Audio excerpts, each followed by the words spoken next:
Hello बच्चों, कैसे हो आप लोग। मैं उम्मीद करता हूँ आप लोग स्वस्थ रहोगे, अच्छे रहोगे और पढ़ाई करते रहोगे। तो बच्चों, जैसा कि हम लोग पार्ट्स ऑफ सीरीज के इस सीरीज में और उसी के रिवीजन सीरीज में हम लोग प्रपोजिशन तक पहुँच चुके हैं। और प्रपोजिशन में मैंने आप लोगों को बहुत सारे जो हमारे प्रपोजिशन है उनका प्रॉपर प्लेस जो है और उनके कुछ रूल्स है वो हमने बात किया था, जो जनरल जो चीज़ें थी उनके बारे में। अब हम लोग आज इस लेक्चर में पढ़ने वाले हैं ओमिशन ऑफ प्रपोजिशन के बारे में। ठीक है, तो कुछ ऐसे रूल्स होते हैं उनको थोड़ा ध्यान में रखा जाना चाहिए। नंबर 1 जो रूल है बच्चों वो क्या है, देखो जनरली ट्रांजिटिव वर्ब के साथ प्रपोजिशन का प्रयोग नहीं किया जाता है। No preposition with transitive verb, ये जनरली बोल रहा हूँ, मतलब मैं ऐसा नहीं बोल रहा हूँ मोस्टली। ठीक है, अब वो ट्रांजिटिव वर्ब कौन सी है और ट्रांजिटिव इंट्रांजिटिव क्या है ये भी हमने हमारे वीडियो में बात कर रखे हैं हम पहले से। तो जैसे कि बच्चों यहाँ पे कुछ ट्रांजिटिव वर्ब मैं दे देता हूँ। Rich, resist, resemble, accompany, attack,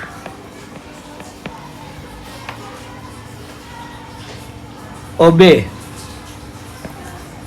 order, combat, benefit, inform, violate। ये हैं कुछ ऐसी ट्रांजिटिव वर्ब जिनके साथ हम लोग प्रपोजिशन का यूज ना करें तो अच्छा रहेगा। एग्जांपल्स मैं बता देता हूँ, जैसे कि ही ऑर्डर्ड, ये देखो यहाँ पे ऑर्डर वाला आ गया यहाँ पे। For a cup of T, बहुत सारे बच्चे ये यूज करते हैं जो कि रॉन्ग हो जाता है। यहाँ पे ऑर्डर के साथ में क्या क्या किया हमने, फॉर का यूज़ किया, प्रपोजिशन लगाया, तो ये हमारा ग्रामेटिकली सेंटेंस जो है ना बच्चों रॉन्ग है। तो सर राइट क्या होगा, बस आप इस फॉर को हटा दो। He ordered a cup of T, ठीक है, वो हमारा क्या हो जाएगा, करेक्ट हो जाएगा। तो ये हमारा क्या हो गया, रॉन्ग, हम लोग यूज़ नहीं करेंगे। ठीक है ना। और दूसरा एग्जाम्पल देखो, इंडिया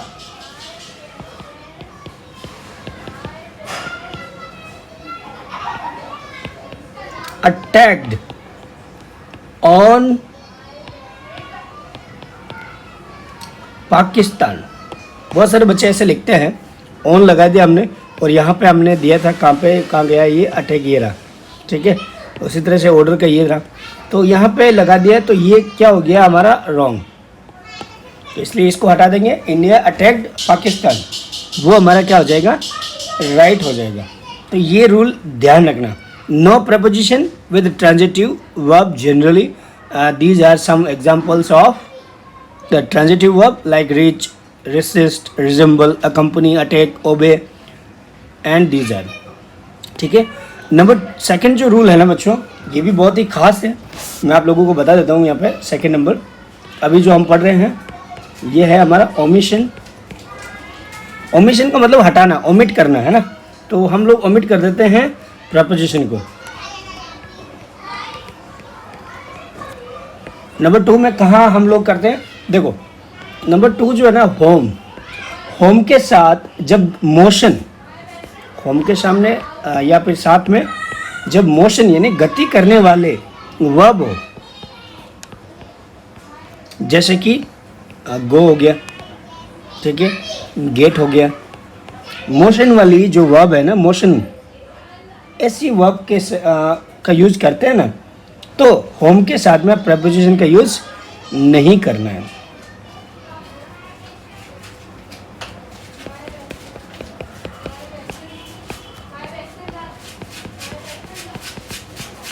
मैं वापस रिपीट कर रहा हूँ, whenever you use the motion related verbs like go, get with the home word, then please don't put preposition in the sentences.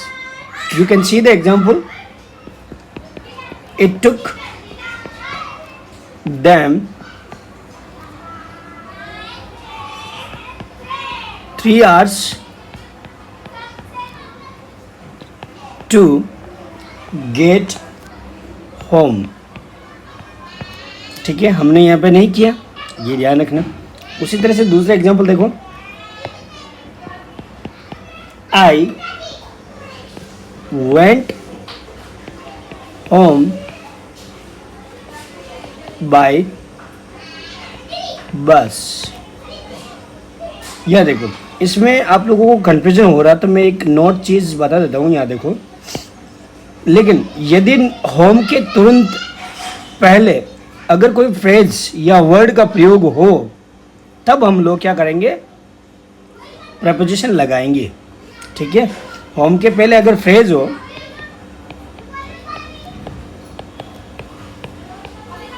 या फिर कोई वर्ड हो तब प्रपोजिशन लगाएंगे हम लोग। तब तो लगाएंगे तो सही रहेगा, है ना। जैसे कि यहाँ देखो, I went to his home, she return to her husband's home. इस तरह से हम लोग यूज कर सकते हैं। नंबर 3 जो बच्चों रूल है वो भी स्पेशल है हमारा। यहाँ देखो, omission of preposition. Omission of preposition का जो 3rd है, जैसे कि कुछ वर्ड्स है हमारे पास में, लास्ट वीक या फिर मंथ या फिर अब्रोड, मिनट, बिट और इनसाइड। ऐसे जो वर्ड्स हैं इनके साथ जनरली प्रेपोजिशन जो है वो नहीं लगता है, नो प्रेपोजिशन। ठीक है, इनके ज़्यादातर जो है ना जनरली हम लोग नहीं लगाते। एग्जाम्पल्स में आप देखोगे, जैसे he came here last month, है ना, प्रपोजिशन नहीं है। और देखो, Sita is going abroad next week, please wait a minute. Minute बोल रहा हूँ मैं पहले ही, यहाँ पे देखो, अ मिनट, और रॉन्ग हो गया ये।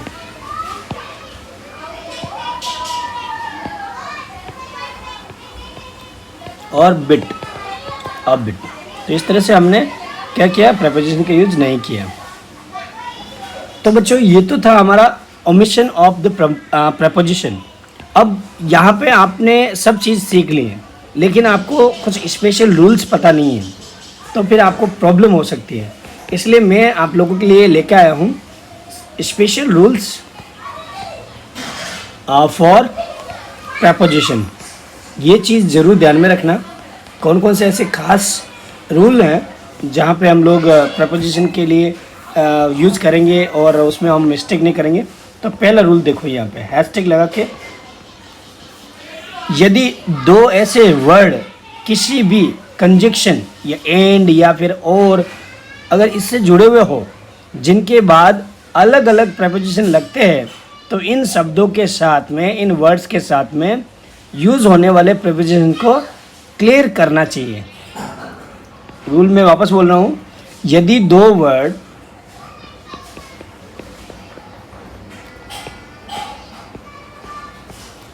किसी भी कंजक्शन से,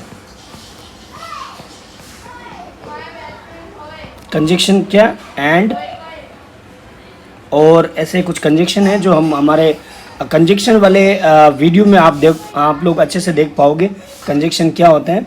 अगर कोई दो वर्ड जो है वो कंजक्शन से जुड़ा हुआ है और दोनों का जो है ना अलग अलग प्रेपोजिशन आपने लगाया है, और प्रपोजिशन भी आपने अलग अलग लगाया है तो उनको क्लियर करना चाहिए।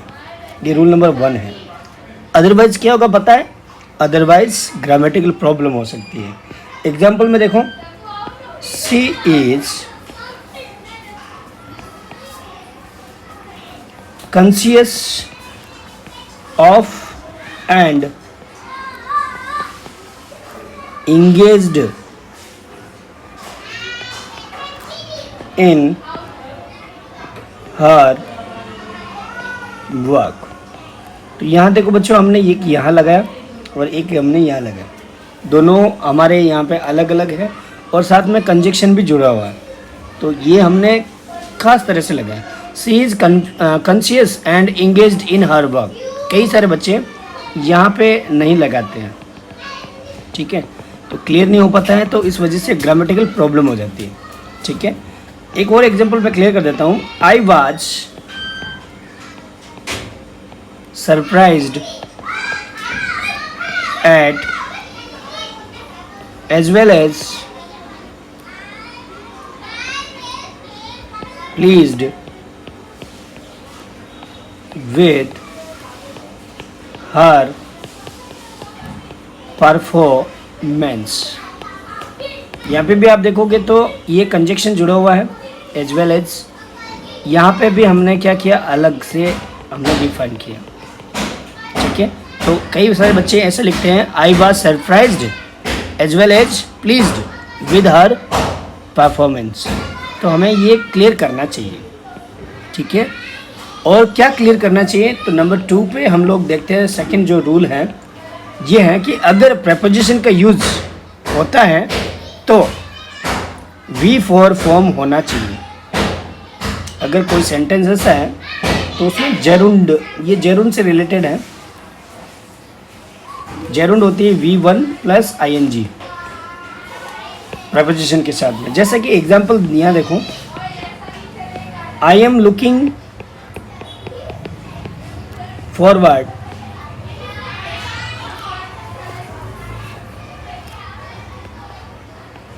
to going to London। दूसरा, he is afraid of going out after sunset। Clear हमने किया, तो ये भी ध्यान रखना बच्चों। फिर नेक्स्ट जो है ना रूल, वो ये है कम्युनिकेशन यानी बातचीत में यूज होने वाली जो वर्ब है, जिसके लिए ऑब्जेक्ट के पहले आता है ना, वो वर्ब होता है, उनके साथ में टू का यूज नहीं करना है, ठीक है। कम्युनिकेशन में यूज होने वाली जो वर्ब है, उनके पहले या उनके साथ में जो ऑब्जेक्ट वाला जो हमारा यूज होता है ना, तो उसके साथ में टू का यूज नहीं करना है। कौन कौन सी ऐसी वर्ब है, तो यहाँ देखो,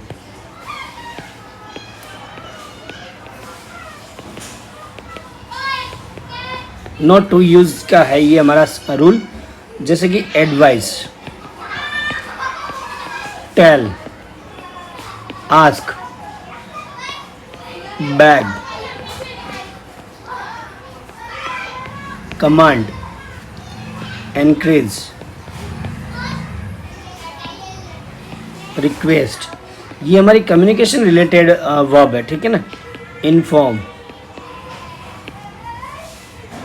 ऑर्डर, ये आपके डायरेक्ट इनडायरेक्ट स्पीच में भी काम आएगी बच्चों। तो यहाँ देखो, कई सारे बच्चे ऐसे लिखते हैं, I advised to him to go. कई सारे बच्चे ऐसे लिखते हैं, तो यहाँ पे जो है ना, आपको ये यूज नहीं करना है, अदरवाइज क्या हो जाएगा, ये रॉन्ग हो जाएगा। सीधा आएगा आई एडवाइज्ड हिम टू गो, बस दैट्स इट। तो ये ध्यान रखना बच्चों। एक और एग्जांपल दे देता हूँ, आई इन्फॉर्म्ड, कई सारे बच्चे लिखते हैं to the police inspector for the incident. तो ये जो चीज़ है ना, यहाँ पे नहीं आएगा, अदरवाइज क्या हो जाएगा, wrong. I inform the police, इस तरह से याद रखना। तो ये भी खास है, ध्यान रखना बच्चों, रूल हमारा। और नंबर जो नेक्स्ट है हमारा 4th नंबर पे है ये हैशटैग लगा के वायरल करना अपने माइंड में। ये देखो कुछ ऐसे ही हमारे यहाँ पे वर्ब है, जैसे कि speak, reply, explain, complain, talk, listen, right. ये जो वर्ब है इनके साथ भी हमेशा टू प्रपोजिशन लगेगा, ठीक है, टू इनके साथ में लगेगा। यदि इसके बाद ऑब्जेक्ट के रूप में कोई व्यक्ति का यूज़ हो या कोई पर्सन है तो हम ध्यान रखेंगे, तब हम लोग निश्चित रूप से हम लोग टू का यूज़ करेंगे। जैसे कि एग्जांपल में यहाँ देखो, ही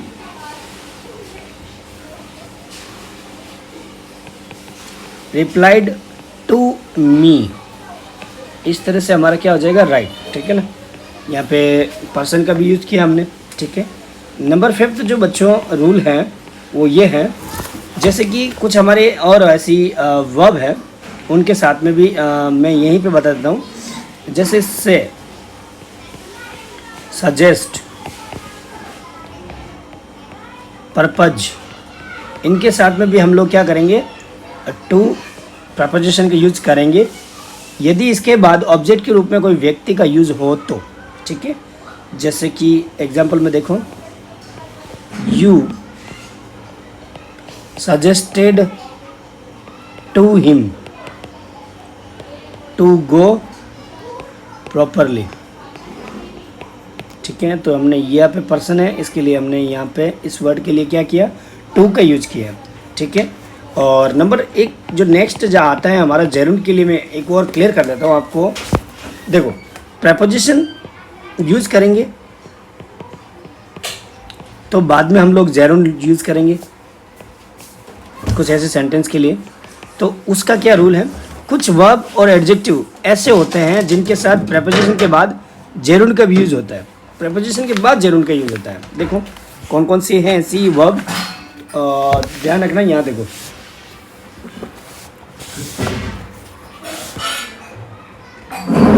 यहाँ पे बहुत सारी हैं वैसे तो, और मैं आप लोगों को सब चीज़ें नहीं बताऊँगा क्योंकि बहुत ज़्यादा है तो हम लोग बात नहीं कर पाएंगे, लेकिन स्पेशल जो है ना बच्चों आप लोगों को मैं वो बता देता हूँ। जैसे कि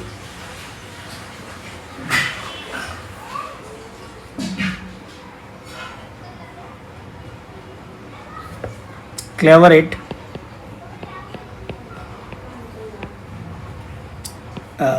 रिपेंट ऑफ, थिंक ऑफ, और fond of, glad about, happy about और सिक ऑफ। ये ध्यान रखना बच्चों, ये हमारे कुछ स्पेशल ऐसे हैं जो वर्ब है और एडजेक्टिव ऐसे होते हैं ना ये, तो इनके बाद में हम प्रेपोजिशन के बाद में जेरुंड का यूज़ करते हैं। अगर ये आपके सेंटेंस में ये यूज़ करना है आपको, तब क्या करोगे, प्रेपोजिशन प्लस जेरुंड का यूज़ करना है। और जेरुंड मैंने आपको बोला है V4 होता है, V1 प्लस ING का यूज़, ठीक है। तो बच्चों ये हमने अब तक बात की है प्रेपोजिशन से रिलेटेड स्पेशल रूल्स के बारे में, ठीक है। और इसके बारे में मैं आपको ये जो खास जो रूल्स है वही मैंने बताया आप लोगों को। कुछ एक्सरसाइज भी मैं करवाना चाहता हूँ इससे रिलेटेड, क्योंकि प्रेपोजिशन बहुत ही इम्पोर्टेंट हमारा टॉपिक भी है और ग्रामेटिकल में बहुत चीज़ें जो नोट होती है ना वो प्रेपोजिशन से रिलेटेड होती है। तो इसके बाद में मैं आप लोगों के लिए लेके आऊँगा एक एक्सरसाइज जिसमें आप लोग साइलेंटली उन चीज़ों को देखना। मैं आप लोगों को एक कुछ PPT बना के आपका एक वीडियो बनाऊंगा इससे रिलेटेड, तो वो एक्सरसाइज से आपको और भी प्रेपोजिशन से रिलेटेड जो भी डाउट रहेंगे ना वो आपके क्लियर हो जाएंगे, ठीक है बच्चों। तो हमने यहाँ इस वीडियो में ओमिशन ऑफ प्रेपोजिशन और कुछ खास स्पेशल रूल्स है वो पढ़ लिए हमने, और बस बाकी और कुछ है नहीं। नेक्स्ट जो है ना हम लोग हमारे इसमें एक्सरसाइज का मैं दे दूँगा आप लोगों के लिए, ताकि आपके डाउट सेशन भी क्लियर हो जाएगा। और फिर नेक्स्ट उसके बाद में हमारा जो चैप्टर आने वाला है बच्चों वो आएगा कंजक्शन। पार्ट्स ऑफ स्पीच का ये पार्ट है हमारा, ठीक है। तो हम लोग ये पढ़ने वाले हैं। अब तक आप लोगों ने पढ़ा सीखा, उसके लिए आप लोगों का बहुत बहुत धन्यवाद। Thanks a lot and bye. और बच्चों, जो एक बात मैं बोलता हूँ हमेशा आप लोगों को, ऑलवेज कीप लर्निंग। हमेशा पढ़ते रहो, आगे बढ़ते रहो, अपना ख्याल रखना, ठीक है। अपना ख्याल रखना। Bye, take care.